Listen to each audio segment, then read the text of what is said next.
Now we can get to how we are to live in light of these verses. And the question we mainly ask ourselves when we apply any text in an inductive Bible study is, what does the text mean for me? This part takes a little practice, admittedly, but it's not impossible. Anyone can do it. You can do it. But repetition goes a long way in developing this skill of applying biblical truth. In college, one of my first classes was to do inductive Bible studies on the entire book of Mark.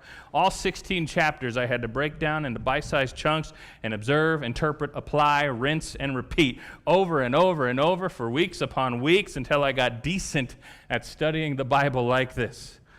So I say that just to say, don't get discouraged if initially you make observations and interpretations, but it's hard then to know what the text means for you to do.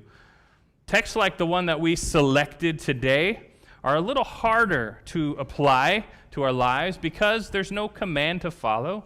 There's no directive from Christ to be heeded, no sin to be repented of, no promise to claim, no moral characteristic to build.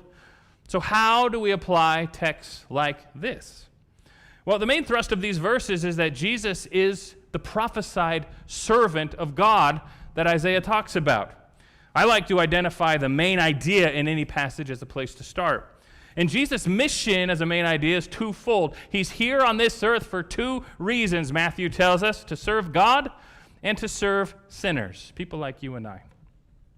In us following after Christ's example, what do you think our ministries should then be about?